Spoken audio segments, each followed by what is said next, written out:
Hello, this is me आकाश राय और हम आज पढ़ने वाले हैं इक्वेशन ऑफ मोशंस। और ये हम कब पढ़ने वाले हैं? ये हम पढ़ने वाले हैं यूनिफॉर्मली एक्सीलरेटिंग मोशन या फिर motion when the acceleration is constant. इससे पहले कि हम सीधे इक्वेशन पे जाएं, उससे पहले हम कुछ टर्मिनोलॉजी को देखते हैं और उसके पीछे कहानी को देखते हैं कि किस प्रकार से हम इक्वेशन को ड्राइव करने वाले हैं, वो किस तरह से, कंडीशन क्या है, क्या क्या होने वाला है, उन चीज़ों को पहले देख लेते हैं। उसके बाद हम इक्वेशंस पे आते हैं। तो इसमें देखते हैं सबसे पहले कि एक ऑब्जेक्ट है और वो इनिशियली एक ऑब्जेक्ट है और वो इनिशियली एक्स पोजीशन पे है और उसकी जिस टाइम पे हमने इसको ऑब्जर्व करना शुरू किया उस टाइम पे इसकी वेलोसिटी कुछ u है। क्या है? कुछ u वेलोसिटी के साथ वो उस टाइम पे मूव कर रहा था जिस टाइम पे हमने इस ऑब्जेक्ट को ऑब्जर्व करना शुरू किया। ओके, इसके बाद और ये हमने कब ऑब्जर्व किया? हमने सपोज करिए टी टाइम या t equal to T naught time पे हमने इसको ऑब्जर्व करना शुरू किया, या फिर हम ये भी मान सकते हैं कि t इक्वल टू 0 टाइम पे हमने इसको ऑब्जर्व करना शुरू किया। ठीक है, तो t इक्वल टू 0 टाइम पे हमने इसको क्या करना, ऑब्जर्व करना शुरू किया। अब कुछ टाइम t के बाद हमने क्या किया, इसको फिर से ऑब्जर्व किया। कुछ टाइम t के बाद हमने इस ऑब्जेक्ट को फिर से ऑब्जर्व किया और हमने पाया कि अब इसकी जो पोजीशन में चेंज आया है वो पोजीशन क्या हो गई है, एक्स आई से चेंज होगी, क्या हो गई है, एक्स एफ हो गई है, एक्स फाइनल हो गई है। और जो टाइम हुआ है वो अब कुछ t equal to T time हो गया है, t इक्वल टू कुछ टाइम t है वो हो गया है। और अब जो हमने इसकी वेलोसिटी देखी किस टाइम पे, t equal to T time पे, तो हमने क्या पाया कि इसकी वेलोसिटी भी कुछ चेंज होकर क्या हो गई है, v हो गई है। ठीक है, अब देखिए कोई ऑब्जेक्ट है और उसकी position t equal to 0 time पे एक्स आई है और वो चेंज हो गए कुछ t टाइम के बाद, वो उसकी पोजीशन में चेंज आया और एक्स फाइनल पे पहुंच गई। एक्स फाइनल पे जब हमने इसको देखा तो उसकी वेलोसिटी v थी।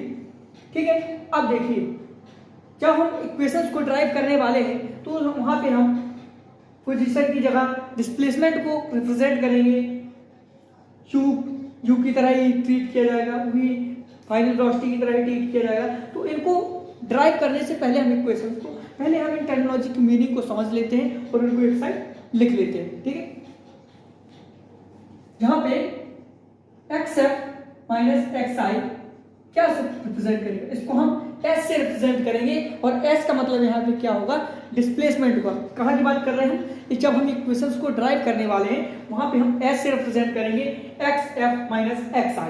ठीक है, इसको हम क्या कहेंगे, डिस्प्लेसमेंट कहेंगे, डिस्प्लेसमेंट।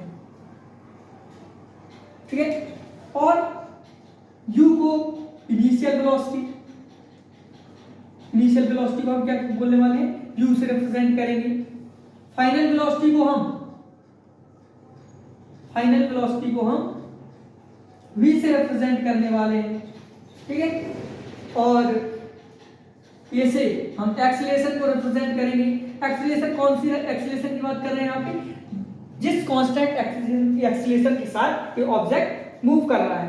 अब कांस्टेंट एक्सीलरेशन का मतलब ये नहीं कि वेलोसिटी कांस्टेंट रहने वाली है, बिल्कुल नहीं। वेलोसिटी क्या होगी, चेंज होगी, लेकिन किस तरीके से चेंज होगी कि एक फिक्स्ड इंटरवल के बाद जो वेलोसिटी में चेंज हो रहा है वो हर उस टाइम इंटरवल के बाद, इक्वल टाइम इंटरवल के बाद उतनी ही वेलोसिटी का चेंज होने वाला है। जैसे मान लीजिए हाफ टाइम में इसकी वेलोसिटी में कुछ चेंज आया और वो चेंज आया, कितने का आया, यहाँ पे u थी तो यहाँ पे u प्लस कुछ u0 हो गई।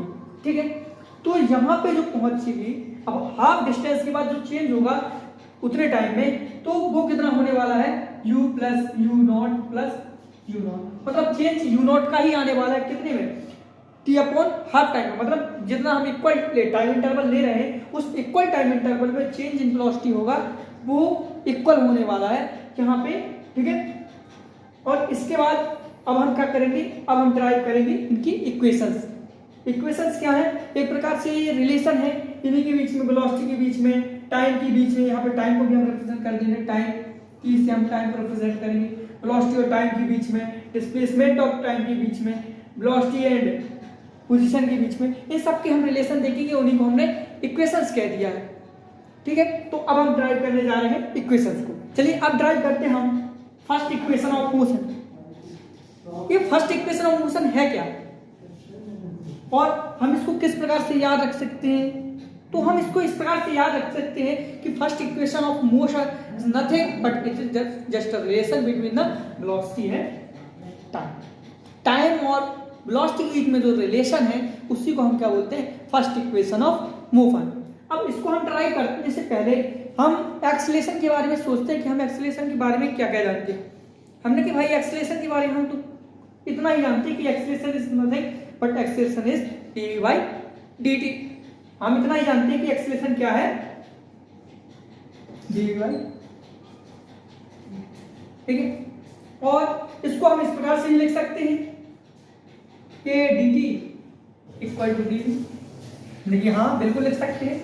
क्या हम इसको इंटीग्रेट भी कर सकते हैं? नहीं कर सकते। अब लिमिट क्या लगा दी इसमें? हमने कहा भाई साहब लिमिट हम, क्योंकि रिलेशन किसके बीच में बता रहा है? वेलोसिटी और टाइम के बीच में बता रहा है, तो एक जगह हम वेलोसिटी की लिमिट लगा देते हैं और एक जगह हम टाइम की लिमिट लगा देते हैं। एक जगह हमने क्या कर दिया? वेलोसिटी की लिमिट लगा दी और एक जगह हमने टाइम की लिमिट लगा दी। हमने कहा क्या करें, हमने इसको अब आगे सॉल्व करते हैं, हमने करना शुरू किया और इसकी इंटीग्रेशन क्या है? ये यहाँ कांस्टेंट ए को बाहर ले आए, dt का इंटीग्रेशन करेंगे 0 से लेकर t तक, हमारा क्या हो जाएगा?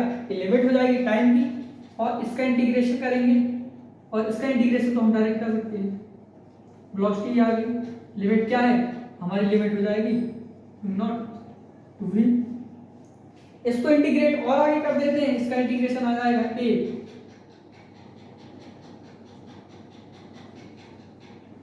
0 to t equal to v u। हमने यहाँ पे लिमिट लगा दी 0 से t और u0 से v तक, हमने ये लिमिट लगा दी और इसको हमने सॉल्व किया और आगे हमने सॉल्व करके देखा तो हमारी जो वैल्यू निकल के सामने आ रही है वो इसको हम सॉल्व करेंगे। इसमें वैल्यू पुट करने के बाद a t0 minus 0 equal to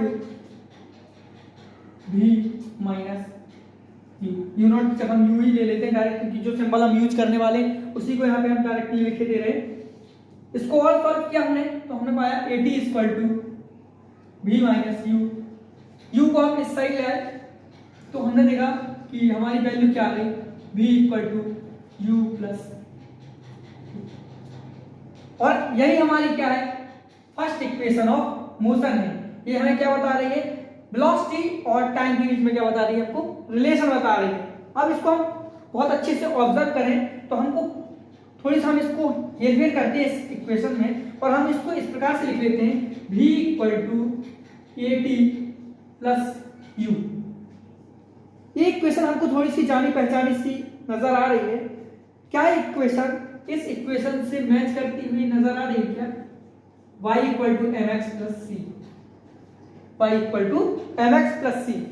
और यदि हम एक एक्सिस पे वेलोसिटी को लें, y एक्सिस पे हम वेलोसिटी को लें और x एक्सिस पे हम टाइम को लें तो हमारा क्या बन जाएगा? vt ग्राफ बन जाएगा। और vt ग्राफ का जो स्लोप होता है क्या वो एक्सीलरेशन होता है? ये हमने पिछले लेक्चर में पढ़ा है। और उसी को हम क्या इन दोनों इक्वेशन को आपस में कंपेयर करें तो हमको क्या निकल के आ रहा है कि हमको यही समझ में आ रहा है कि v equal to A T plus U. यहाँ पे एक्सीलरेशन की जगह m आ रहा है अगर कंपेयर करें एक दूसरे को, और m क्या रिप्रेजेंट करता है इस इक्वेशन में? स्ट्रेट लाइन की इक्वेशन में स्लोप को रिप्रेजेंट करता है और स्लोप हमारा क्या था? एक्सीलरेशन था। तो यहाँ से भी हमको समझ में आ रहा है कि वेलोसिटी vt कर्व में जब हम स्लोप की बात करेंगे तो स्लोप क्या रिप्रेजेंट करेगा? वहां पे एक्सीलरेशन को रिप्रेजेंट करेगा। ठीक है, अब देखिए ये इक्वेशन हमारी क्या हो गई? ड्राइव हो गई। और इस इक्वेशन को हमको याद रख लेना है, इस इक्वेशन को हमको याद रख लेना है क्योंकि ये इक्वेशन हमें किसी भी न्यूमेरिकल में जनरली यूज होने वाली है बहुत, और ये याद करने की जरूरत भी नहीं है। धीरे धीरे आपको वैसे भी ये चीजें आराम से याद हो जाने वाली। चलिए अब हम ट्राई करते हैं इक्वेशन नंबर सेकेंड, जो की है सेकेंड इक्वेशन ऑफ मोशन। और जो हमें क्या बताती है? ये भी हमें क्या बताती है? टाइम और पोजीशन के बीच में ये रिलेशन बताती है। जबकि जो फर्स्ट इक्वेशन थी वो हमें किसके बीच में रिलेशन बताती थी? वो हमको बताती थी वेलोसिटी और टाइम के बीच में रिलेशन। और ये हमको बताने वाली है सेकेंड इक्वेशन पोजीशन और टाइम के बीच में रिलेशन। चलिए इसको ड्राइव करना शुरू करते हैं। सबसे पहले हमें वेलोसिटी, टाइम एंड पोजीशन के बीच में हमको पता है क्या कि velocity can be written as velocity equal to dx upon dt। लिख सकते हैं, बिल्कुल लिख सकते हैं इस प्रकार से। और ये हमको किस प्रकार से आइडिया मिल रहा है कि यही इक्वेशन यूज होने वाली है, क्योंकि यहाँ पे जिस क्वांटिटी के बीच में, जिन क्वांटिटी के बीच में हम रिलेशन स्टेबलाइज करने वाले हैं वो है पोजीशन और टाइम, और यहाँ पे पोजीशन भी गिवन है, टाइम भी गिवन है इस रिलेशन में, ठीक है। इसलिए हम इस रिलेशन का यूज करने वाले हैं। इसको हम इस प्रकार से भी लिख सकते हैं v dt equal to dx। Same process हम यूज करेंगे, क्या करेंगे, इंटीग्रेट करेंगे। लेकिन इंटीग्रेट करने से पहले हम क्या करेंगे, यहाँ पे वेलोसिटी की वैल्यू यहाँ पे पुट कर देंगे। कहाँ से पुट करेंगे, जो हमने फर्स्ट इक्वेशन से हमने ड्राइव की। फर्स्ट इक्वेशन में हमने वेलोसिटी इक्वल टू पाया है, velocity equal to u plus at। क्या है, हम इसको यहाँ पे पुट कर दें, बिल्कुल पुट कर दें, v equal to u plus at dt equal to dx। अब हम इसको इंटीग्रेट कर देते हैं और इंटीग्रेट करते हैं। अब यहाँ पे लिमिट क्या लगाएंगे, यहाँ पे हम लिमिट क्या लगाने वाले हैं, यहाँ पे हम लिमिट लगाएंगे, क्योंकि ये रिलेशन हमको किसके बारे में बता रहा है, हमको ये रिलेशन पोजीशन और टाइम के बीच में रिलेशन दे रहा है। तो हम यहाँ पे क्या करेंगे, एक जगह पे पोजीशन को लिमिट के रूप में लगाने वाले हैं। यहाँ पे x0 से लेके x तक, x फाइनल कह दो और यहाँ पे x इनिशियल कह दो, और यहाँ पे हम लिमिट लगाने वाले हैं टाइम, टाइम इक्वल टू 0 से लेके t टाइम तक की हम बात करने वाले हैं, ठीक है। इसके बाद अब हम इसको तोड़ लेते हैं, इस वाले इंटीग्रेशन को। हम इसको इस प्रकार से लिख सकते हैं, limit 0 to t u dt plus 0 to t at dt। लिख सकते हैं, क्या प्लस का साइन है, प्लस के साइन को हम इस प्रकार से लिख सकते हैं। इसको और आगे हम लिख सकते हैं dx, और लिमिट क्या लगाएगी, x इनिशियल से लेके x फाइनल तक हमने लिमिट लगाई। अब इसको हम सॉल्व करते हैं और पाते हैं कि क्योंकि यहाँ पे क्या हो जाएगा, कांस्टेंट होने वाला है, तो यहाँ पे इसका इंटीग्रेशन किस प्रकार से आ जाएगा, u t, लिमिट कहाँ से, 0 से लेके t तक क्या हमारी लिमिट है। इस वाले को सॉल्व करते हैं तो यहाँ पे क्या हो जाएगा, ये कांस्टेंट हो जाएगा और t का इंटीग्रेशन क्या जाएगा, t स्क्वायर अपॉन 2। तो इसको भी हम ऐसे लिख सकते हैं, ये बाहर आ गया, t स्क्वायर बाई 2। लिमिट हमने कहाँ से लगाई थी, 0 से लेके t तक लगाई थी। अब इसका इंटीग्रेशन क्या आ जाएगा, dx का इंटीग्रेशन आ जाएगा, यहाँ पे क्या हम 1 भी लिख सकते हैं, और 1 का इंटीग्रेशन क्या आ जाएगा, x आ जाएगा, x। और हमने इसमें लिमिट क्या लगाई है, हमने इसमें लिमिट लगाई है x इनिशियल से लेके x फाइनल तक, ठीक है। इसको हम सॉल्व करते हैं तो हमारा आ जाएगा ut प्लस a। इसको देख लेते हैं, t square upon 2 equal to x f x I. लिख सकते हैं इस प्रकार से हमारी इक्वेशन आ गई।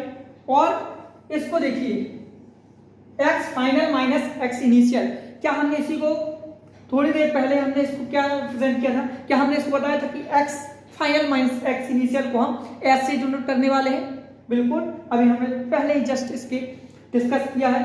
तो हम इसको इस प्रकार से लिख सकते हैं, ut plus half at square equal to s, ठीक है। क्या हम इसको ऐसे लिखते हैं, ut इस half at square equal to s। क्या है, ये हमारी सेकेंड इक्वेशन ऑफ मोशन आ गई, और इसी को हम क्या बोलते हैं, सेकेंड इक्वेशन ऑफ मोशन। और ये हमको किसके बीच में रिलेशन बताने वाली है, ये हमको पोजीशन की जगह हम क्या लिख सकते हैं, यहाँ पे s की जगह हम लिख सकते हैं x final minus x initial हम लिख सकते हैं यहाँ पे, और किसके बीच में, टाइम के बीच में रिलेशन हमें बताने वाला है, ठीक है। इसको और देखिए, हम देखें कि क्या देखें कि इसको इक्वेशन को थोड़ी सा इस प्रकार से लिख के देखें, ut plus half at square equal to s और इसको हम इस प्रकार से भी लिख सकते हैं, अभी हमने देखा एस को हम क्या लिख सकते हैं, X final minus X initial, U T plus half A T square equal to X final minus X initial. X initial वाली क्वांटिटी जो यहाँ पे है इसको हम इस साइड ले आते हैं, अब इसको हम इस प्रकार से लिख लेते हैं, X F equal to X initial plus U T plus half A T square. अब इसको हम कंपेयर करने की कोशिश करते हैं किस इक्वेशन से, इस इक्वेशन से y equal to A plus B X plus C X square. और ये जो इक्वेशन है अगर हम इन दोनों को कंपेयर करें तो हमको क्या मिलने वाला है, हमको ये मिलने वाला है कि जो सेकंड इक्वेशन ऑफ मोशन है वो एक प्रकार से किस प्रकार के कर्व को रिप्रेजेंट करती है, वो एक पैराबोलिक कर्व को रिप्रेजेंट करती है, ठीक है। और फर्स्ट वाली जो इक्वेशन थी वो किसको, स्ट्रेट लाइन को रिप्रेजेंट करती है। इन दोनों इक्वेशन को हम आपस में कंपेयर करें तो क्या हो रहा है, एक किसको रिप्रेजेंट करने वाली है, पैराबोलिक इक्वेशन को रिप्रेजेंट करने वाली, ठीक है। क्वेश्चन हमने देख ली है और उनका हमने डेरिवेशन भी देख लिया है। हमने देखा कि फर्स्ट इक्वेशन हमको किसके बीच में रिलेशन बताने वाली है, वेलोसिटी और टाइम के बीच में रिलेशन बता रही है। सेकंड वाली इक्वेशन हमको बताने वाली है पोजीशन और टाइम के बीच में रिलेशन, और जो थर्ड इक्वेशन है वो हमको रिलेशन बताने वाली है किसके बीच में, वेलोसिटी और पोजीशन के बीच में, ठीक है। चलिए इसको भी हम ड्राइव करना शुरू करते हैं। अब देखिए हमको एक्सीलरेशन के बारे में पता है, एक्सीलरेशन को किस प्रकार से रिप्रेजेंट कर सकते हैं। एक्सीलरेशन को हम लिख सकते हैं acceleration equal to T by D T लिख सकते हैं। दूसरे तरीके से लिख सकते हैं, किस प्रकार से लिख सकते हैं, दूसरे प्रकार से हम एक्सीलरेशन को लिख सकते हैं V D we upon D x.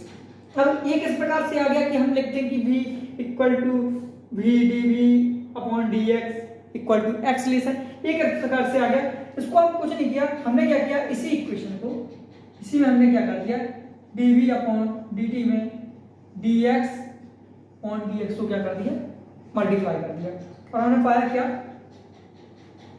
D x upon d t equal to velocity और d v by D x, ठीक है।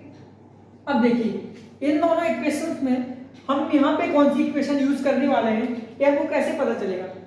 जो हमारी इक्वेशन है थर्ड इक्वेशन ऑफ मोशन, वो हमको किसके बीच में रिलेशन दे रही है, वेलोसिटी और पोजीशन के बीच में। अब देखिए वेलोसिटी और पोजीशन किस रिलेशन में आ रहा है, हमको उसको निकाल लेना है। हमको बहुत ही क्लियरली दिख रहा है कि इस वाली इक्वेशन, इस वाले रिलेशन में acceleration equal to V D by D X में हमको क्या मिल रहा है, पोजीशन भी मिल रहा है और वेलोसिटी भी मिल रहा है, ठीक है। तो हम कौन सी इक्वेशन यूज करने वाले हैं यहाँ पे, V D upon D X equal to acceleration, ठीक है। तो क्या करते हैं, इस वाले को हम क्या करते हैं, इरेज कर देते हैं, ठीक है, इस वाली को, और हम क्या कर देते हैं, लिख देते हैं acceleration equal to V D upon D x, ठीक है। अब इसको हम क्या कर सकते हैं, इसको हम इस प्रकार से भी लिख सकते हैं, इस प्रकार से A D X equal to V लिख सकते हैं, ठीक है। इसको हम इंटीग्रेट भी कर सकते हैं। इंटीग्रेट क्या करेंगे, इंटीग्रेट हम इस प्रकार से करेंगे कि इसमें हम जो लिमिट्स लगाने वाले हैं, हम लिमिट लगाएंगे किस प्रकार से, जिसके बीच में हम रिलेशन देने वाले हैं उन्हीं की हम यहाँ पे लिमिट लगा देने वाले हैं। यहाँ पे हम वेलोसिटी के बारे में दे रहे हैं तो यहाँ पे वेलोसिटी इनिशियल से लेके फाइनल तक हमने लिमिट लगा दी, और यहाँ पे पोजीशन की लिमिट लगा देंगे एक्स इनिशियल से लेके एक्स फाइनल तक हमने लिमिट लगा दी।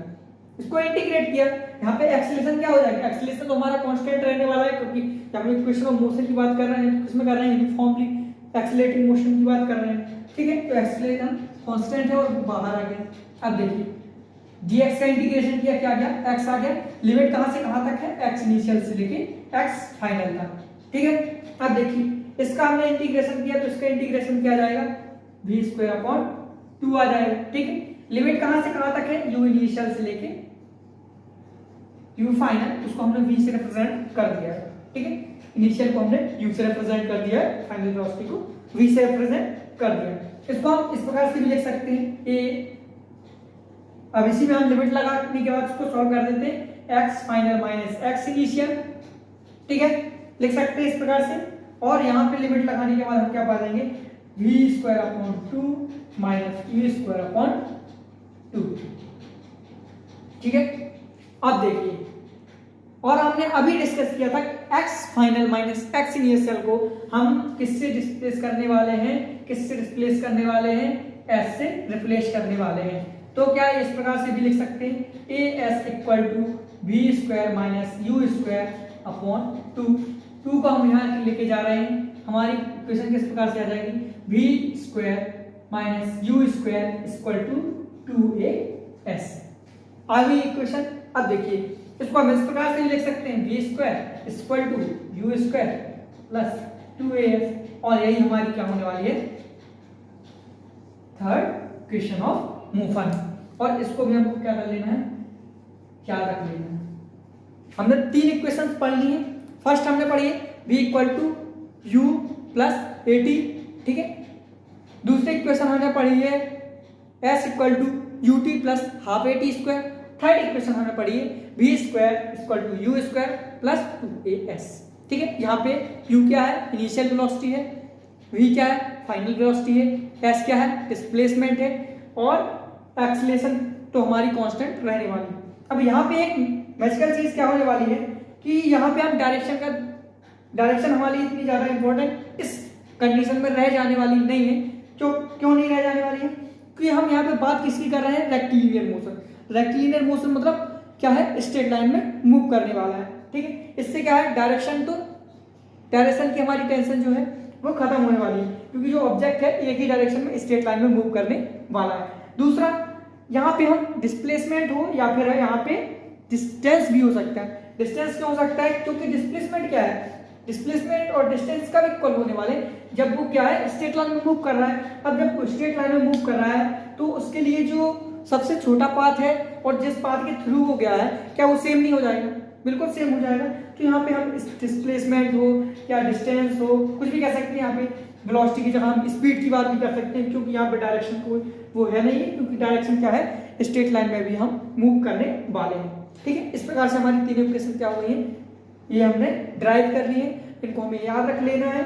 इनकी जो टर्म हमने यहाँ पे यूज किए हैं, v का मतलब क्या है, u का मतलब क्या है, s का क्या मतलब है, यहाँ क्या रिप्रेजेंट कर रहा है, एक्सीलरेशन क्या है, s को हम क्या लिख सकते हैं और क्या लिख सकते हैं, xf माइनस xi भी लिख सकते हैं। कई जगह पे हमको इस प्रकार से भी यूज करना पड़ेगा। अकॉर्डिंग टू क्वेश्चन हमको अपनी इक्वेशंस को देख लेना है। अब जब हम क्वेश्चन सॉल्व करने वाले हैं तो हम क्या ध्यान रखने वाले हैं कि हम क्या गिवन है, क्या गिवन नहीं है, ठीक है। तो अगर आपको क्वेश्चन में ऐसा कुछ पूछा जाए कि उसमें हमको ऐसा लगे कि वेलोसिटी और टाइम के बीच में कुछ रिलेशंस सेट हो रहे हैं, तो क्या करेंगे, वहां पे हम फर्स्ट इक्वेशन को यूज करने वाले हैं। सेकेंडली, अगर हमको ऐसा लगे कि वहां पे क्या पोजीशन और टाइम के बीच में कुछ रिलेशन सेट होने वाला है, कुछ ऐसी कंडीशन बन रही है, तो हम वहां पे सेकंड इक्वेशन यूज कर लेंगे। अगर हमको ऐसा लगे कि वेलोसिटी और पोजीशन के बीच में कोई रिलेशन यहाँ पे हमको दिखता नजर आ रहा है, दिख रहा है, तो हम वहां पे क्या करेंगे, थर्ड इक्वेशन का यूज करने वाले हैं, ठीक है। डिस्कस करने वाले हैं और फाइंड आउट करने वाले हैं डिस्प्लेसमेंट इन nth सेकंड। और ये हम कब बात कर रहे हैं, ये हम तब बात कर रहे हैं जब हमारा जो मोशन है वो स्ट्रेट लाइन में है और किस प्रकार से यूनिफॉर्मली एक्सीलरेटिंग मूवमेंट, ठीक है। तब हम इसकी बात कर रहे हैं डिस्प्लेसमेंट इन nth सेकंड। अब देखिए, जब हम कह रहे हैं डिस्प्लेसमेंट इन nth सेकंड, तो इसका मतलब क्या है, इसको पहले हम समझते हैं, ठीक है। हम टाइम ले लेते हैं 0 second, 1 second, 2 second, 3 second, 4 second and 5 second, ठीक है। और इस टाइम में जो हमारा पोजीशन है वो x इनिशियल है, ठीक है, x1 है, x2 है, x3 है, x4 है, x5 है, ठीक है। ठीक है, इसके लिए जब हम इनिशियली देखा तो x नॉट पोजीशन थी, 1 सेकंड बाद देखा x1 हो गया, 2 सेकंड बाद देखा x2 हो गई पोजीशन, 3 सेकंड बाद देखा x3 पोजीशन हो गई, 4 सेकंड बाद देखा x4 पोजीशन हो गई, x5 का हो गई जब हमने 5 सेकंड बाद देखा, ठीक है। अब देखिए, अगर हम डिस्प्लेसमेंट की बात कर रहे हैं, डिस्प्लेसमेंट क्या हो जाएगा, इन दोनों पोजीशन की बीच के डिफरेंस हो जाएगा, क्योंकि स्ट्रेट लाइन में मूव कर रहा है तो हमें पाथ के बारे में सोचना ही नहीं कि अगर कोई अल्टरनेटिव पाथ है, इसके बारे में अभी हमें सोचना ही नहीं, क्योंकि स्ट्रेट लाइन की बात हो रही है और यूनिफॉर्मली एक्सीलरेटिंग मूवमेंट की बात हो रही है, ठीक है। अब हम फर्स्ट सेकंड की बात करें, डिस्प्लेसमेंट इन फर्स्ट सेकंड। क्या डिस्प्लेसमेंट इन फर्स्ट सेकंड हम इस प्रकार से नहीं लिख सकते, x1 माइनस x0, ठीक है, इसको हम क्या कर सकते हैं, डिस्प्लेसमेंट है फर्स्ट सेकंड। ठीक है, सेकंड डिस्प्लेसमेंट को हम इस प्रकार से लिख सकते हैं क्या, x2 माइनस x1, ये सेकंड डिस्प्लेसमेंट हो गया सेकंड टाइम में। तो क्या इससे हमको कुछ ऐसा समझ में आ रहा है कि जब हम nth सेकंड की बात करेंगे, nth सेकंड में डिस्प्लेसमेंट की बात करेंगे, तो क्या हम इसको इस प्रकार से नहीं लिख सकते, xn माइनस 1, क्या हमको ऐसा कुछ बनता दिखाई दे रहा है, इसी प्रकार का पैटर्न बनता दिखाई दे रहा है। ठीक है, तो इस प्रकार से हम क्या कह सकते हैं कि जो nth सेकंड में हमारा जो डिस्प्लेसमेंट होने वाला है उसको हम इस प्रकार से भी लिख सकते हैं कि डिस्प्लेसमेंट इन n सेकंड। जब हमने n सेकंड बाद डिस्प्लेसमेंट देखा तो हमारा कुछ ऐसा डिस्प्लेसमेंट आया, उसको हम अगर माइनस करते हैं किससे, n माइनस 1 सेकंड के बाद जो डिस्प्लेसमेंट था उससे, तो क्या आपको nth सेकंड का डिस्प्लेसमेंट मिल जाएगा, क्योंकि इससे हमको इधर से हमने जो एग्जांपल हमने लिए हैं जो डिस्प्लेसमेंट के, तो यदि हम फिफ्थ सेकंड की बात करें कि फिफ्थ सेकंड में हमारा डिस्प्लेसमेंट क्या है, तो क्या हम डिस्प्लेसमेंट 5 सेकंड बाद से डिस्प्लेसमेंट 4 सेकंड बाद जो डिस्प्लेसमेंट था उससे माइनस कर दें, क्या हमको डिस्प्लेसमेंट एक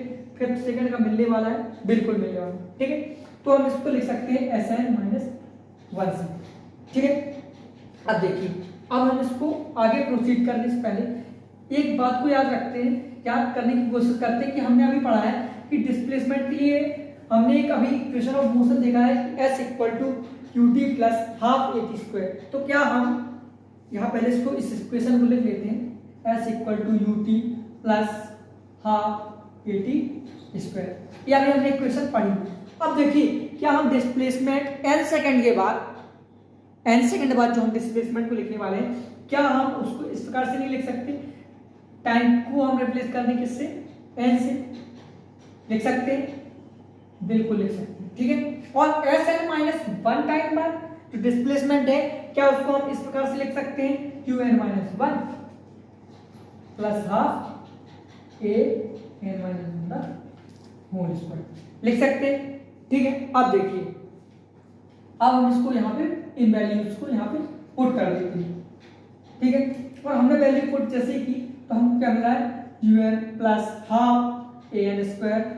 ठीक है, और यहाँ पे माइनस कर दिया, माइनस क्या करने वाले हैं, un minus 1 plus half an minus 1 whole square. ठीक है, अब देखिए, इसको हम इस प्रकार से भी लिख सकते हैं, un plus half an square minus u, इधर हम सॉल्व करने वाले हैं, un माइनस u। ठीक है, प्लस हाफ an स्क्वायर लिख सकते हैं। यहाँ पे इसको इस प्रकार से लिख लेते हैं। ठीक है, इसको इस प्रकार से लिख देते हैं, 1 प्लस माइनस 2n। ठीक है, अब देखिए, इतने को हमने लिख लिया है, फर्स्ट वाले Sn के लिए हमने ये वाली इक्वेशन को यहाँ पे लिखा है, और Sn माइनस 1 के लिए ये वाली। अब देखिए, यहाँ को उसको और आगे सॉल्व करते हैं तो हमको कुछ इस प्रकार से मिल जाएगा कि un plus half an square minus un plus u, यहाँ पे minus plus minus half an square plus minus minus minus, यहाँ पे इसको भी देखेंगे अपन पहले, हाफ, इसको अपन सॉल्व कर दिया, half an square, half a, यहाँ पे n है तो हाफ 2 से 2 कैंसिल, क्या जाएगा यहाँ पे n आने वाला है। ठीक है, u 2 a n ठीक है, इतना हमको मिल गया। अब देखिए, इसको हम आगे सॉल्व करते हैं तो हमको क्या मिलने वाला है, इससे हमको डायरेक्टली क्या मिल जाने वाला है, इससे हमको डायरेक्टली मिल जाने वाली किसके लिए एक फॉर्म मिल जाएगी, डिस्प्लेसमेंट एन सेकंड के लिए हमको एक रिलेशन मिल जाएगा, इसको हम डायरेक्टली यूज कर पाएंगे। ठीक है, अब देखिए, यहाँ से हमको क्या क्या कैंसिल कर सकते हैं, un से un cancel, half an square से minus half an square cancel. ठीक है, और अब हमारा बचा क्या है, un बचा है, हाफ a बचा है और माइनस ए एन हो गया, माइनस माइनस सॉरी यहाँ माइनस माइनस प्लस आ जाएगा, ठीक है।